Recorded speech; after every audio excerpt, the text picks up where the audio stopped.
কালো গেঞ্জি গায়ে পুলিশের সামনে বুক টান করে দাঁড়ায় আবু সাইদ।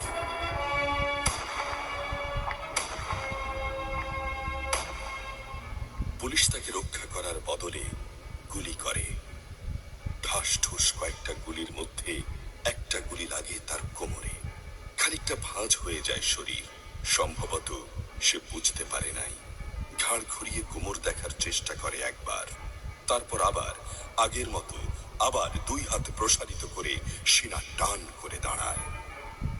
ডান হাতে ছোট্ট একটা লাঠি। বিশ্ববিদ্যালয়ের প্রধান ফটকের পাশে বেশ কয়েকজন পুলিশ, হাতে রাইফেল, রাইফেলের তাজা গুলি, আবারও গুলির শব্দ। পরে গুলিটা কোথায় লাগলো বোঝা গেল না, তবে আবু সাইদ টলছে। পড়বে পড়বে ভাব, কিন্তু সে সোজা হয়ে দাঁড়ানোর চেষ্টা করছে। গুলি খাওয়ার আগে ফেসবুকে তার শেষ পোস্ট ছিল, যতদিন বেঁচে আছেন মেরুদণ্ড নিয়ে বাঁচুন। সেজন্যই হয়তো গুলি খাওয়ার পরও সোজা হয়ে দাঁড়াতে চাইছিল, কিন্তু পারছিল না। আবু সাইদের মেরুদণ্ড সোজা থাকলেও শরীরটা মাটির দিকে ক্রমশ ঝুলে পড়ছিল। সবুজ জামা পরা বন্ধু এগিয়ে আসে, পুলিশের গুলির ভয় ডর পাশে রেখে আবু সাইদকে ধরে। আরো দু একজন আসে, আবু সাইদকে হাসপাতালে নিতে হবে। আবু সাইদ হাঁটতে পারছে না, শরীর ছেড়ে দিচ্ছে। 4-5 জন হাত পা ধরে শূন্যে তোলে। আবু সাইদ ঝুলছে আর রক্ত পড়ছে টপ টপ টপ। যে আবু সাইদ কিছুক্ষণ আগেও বুক চিতিয়ে দাঁড়িয়ে কোটা সংস্কার আন্দোলনে নেতৃত্ব দিচ্ছিল, সে এখন শূন্যে ঝুলছে, যেভাবে ঝুলছে মেধাবীদের ভাগ্য। রাত 10টার আগেই বাড়িতে যাওয়ার কথা ছিল আবু সাইদের। মা অপেক্ষা করছে, বোন অপেক্ষা করছে।